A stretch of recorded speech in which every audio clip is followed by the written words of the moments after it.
Porter un nom célèbre, c'est plus difficile qu'on ne croit. Alexandre Brasseur, fils de Claude, petit-fils de Pierre, issu d'une dynastie de comédiens, est devenu comédien lui-même. Il est condamné à réussir. Je peux me retrouver tricard pendant 2 ans, moi, si je fais une prestation à 2 balles.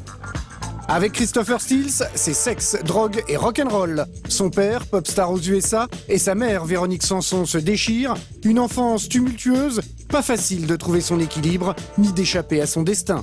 J'étais déçu de ne pas devenir tout de suite star, tu vois, d'avoir le succès, comme mes parents, tu vois. Avoir un nom, c'est une chance. Être fils de, cela ouvre des portes. Encore faut-il être à la hauteur. Comment vivre avec cette pression? Comment se faire un prénom quand tout le monde vous attend au tournant? 19h30, porte de Versailles à Paris. Christopher Stills se prépare. Dans moins d'1 heure, il sera Jules César, l'un des rôles principaux de la comédie musicale Cléopâtre. Je commence à sentir l'électricité, l'énergie, tu vois, tout le monde se prépare. Ici, Christopher est un comédien-chanteur comme les autres, même si tout le monde connaît ses parents, Véronique Sanson et Steven Stills. Alors bien sûr, certains pensent au piston. Oui, forcément, on va dire, c'est le fils d'un tel, il est là parce que... Il y a toujours des gens qui posent la question, des choses comme ça, mais après, voilà, il a défendu le rôle, il est là tous les soirs.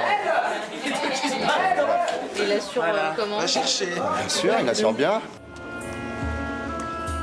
20h, Christopher entre en scène. C'est déjà la 80e représentation. La salle est comble, 3400 spectateurs, comme tous les soirs.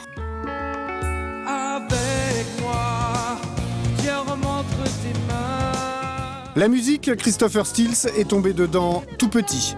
En 1974, sa mère, Véronique Sanson, triomphe en France.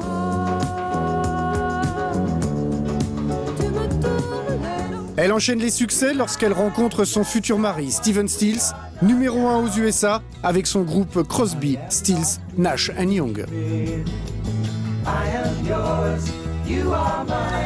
Un véritable coup de foudre. Très vite, c'est le mariage, la naissance de Christopher, le bonheur, la fête tous les jours, les paradis artificiels, c'est sexe, drogue et rock'n'roll. Malgré son jeune âge, Christopher se souvient d'une soirée de débauche avec la chanteuse Stevie Nicks. Je devais avoir 6 ans, mais c'était genre, il y avait Stevie Nicks et les... Je me souviens, il y avait Stevie Nicks qui était là par terre, à moitié nu avec je sais pas qui, je sais pas, c'était un truc de... Éphérique, quoi, je sais pas, tu vois. Ouais, c'était genre mon premier regard de ce côté, côté sexuel d'une fête. C'est mon père qui m'a amené là-dedans. C'était une grande fête d'artistes, quoi. Ils étaient là, mais ils étaient tous torchés. Mais avec la drogue, le conte de fées de ses parents vire au cauchemar. Steven Stills devient violent, les coups pleuvent, c'est l'engrenage infernal. Véronique Sanson n'a plus qu'une seule idée en tête, rentrer en France. Mais son mari ne veut pas laisser partir son fils. Je voulais pas rentrer en France sans mon fils. Et donc, j'ai été obligée de me battre encore un peu pour avoir le droit de l'emporter avec moi. Il faudra 4 années d'une bataille juridique acharnée pour que Véronique Sanson arrache son fils à cet enfer et le ramène en France. Aujourd'hui, Christopher habite dans l'appartement de ses grands-parents maternels à Paris. C'est là qu'il a passé son enfance et qu'il s'est reconstruit. Depuis, il a pardonné à ses célèbres parents.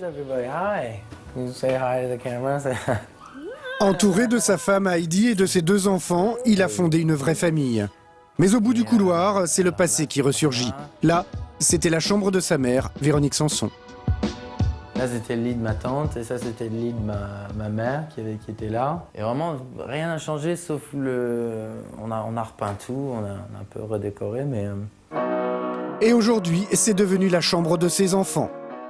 Dans le salon, le piano, sur lequel il jouait sur les genoux de sa maman. C'est là qu'il découvre la musique et qu'il rêve de ressembler à ses parents. Difficile d'échapper à son destin quand on s'appelle Stills. On doit devenir musicien et forcément célèbre. Pour moi, c'était même pas un choix, c'était une évidence, un devoir même. Je sais pas, c'est comme si j'avais une torche et je la prends et je la continue. Christopher sort un premier album, puis un deuxième, mais le succès n'est malheureusement pas au rendez-vous. Il faut les garder pour soi. Il y a un temps pour les sortir. Il y a un temps où ils sont froids. Un moment, il songe à tout arrêter et pense même devenir boulanger dans le sud de la France. J'étais vraiment au bout, quoi. Il faut que je trouve quelque chose, il faut que je gagne ma vie, il faut que j'en ai marre, tu vois. C'était un peu J'étais très déçu de pas devenir, tu sais, j'étais jeune encore, mais j'étais déçu de ne pas devenir tout de suite star, tu vois, d'avoir le succès, comme mes parents, tu vois. J'étais dans ma tête, au début, j'avais ce rêve-là. Mais c'est plus fort que lui, Christopher s'accroche à ce rêve. Il enregistre en ce moment à Paris son 3e album avec le secret espoir de connaître lui aussi le succès, comme ses parents.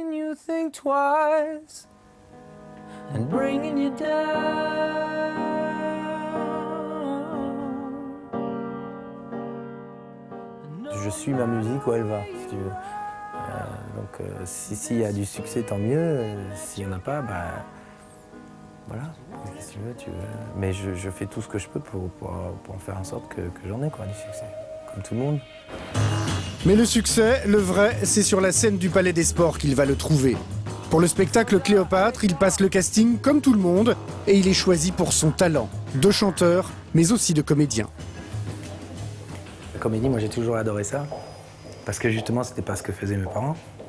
Et justement ça m'aidait à me sortir un peu de ce créneau de fils d'eux. Bon, il y a le fils d'eux, mais ça n'a rien à voir, quoi. C'était comme si je faisais quelque chose vraiment pour la première fois. Ironie de l'histoire, Christopher Stills triomphe à l'endroit même où sa mère connut son premier véritable succès. Véronique Sanson fut la première femme à se produire sur la scène du Palais des Sports. C'était en 1978. Alexandre Brasseur, lui aussi, est fils de star. À 38 ans, il ne s'est pas encore fait un prénom, mais il y travaille. De café. Aujourd'hui, il se rend en Suisse pour jouer une pièce de théâtre qui va peut-être enfin lui ouvrir les portes du succès. Bienvenue à Genève. Alexandre joue dans une pièce de Sacha Guitry avec pour partenaire son père, Claude Brasseur. En attendant, il est accompagné de son chien Coco qui ne le quitte jamais. On va me prendre pour un taré, quoi. Mais c'est vrai, je pars avec mon chien, quoi. Quand je m'embête le soir, je suis tout seul, alors je pars avec mon chien. Brasseur, un nom célèbre, alors forcément à Genève, c'est Palace 5 étoiles. J'ai une chambre au nom de Brasseur, s'il vous plaît. Et quand on s'appelle Brasseur, il y a forcément un petit plus. Et c'est vrai que souvent, c'est pas qu'on a un traitement de faveur, c'est que oui, ils sont enfin, un petit peu quand même. Tant qu'à faire, ils nous collent les belles pioles, les bonnes tables. Et ce n'est pas pour rien, chez les Brasseurs, on est comédien d'arrière-grand-père en petit-fils. Une véritable dynastie d'acteurs. Aujourd'hui, Alexandre, fils unique de Claude, est donc l'héritier. Mon nom, il est connu par mon grand-père, par mon père. C'est surtout eux qui ont forgé le nom. Moi, je récupère le truc, là, mais le gros du travail, il était fait au niveau de la popularité, je parle. Hein. Je parle après, chacun son trou, chacun son boulot, chacun son trou. Mais au niveau de la popularité d'un nom de famille, j'ai quand même 2 générations qui sont passées avant moi, quoi.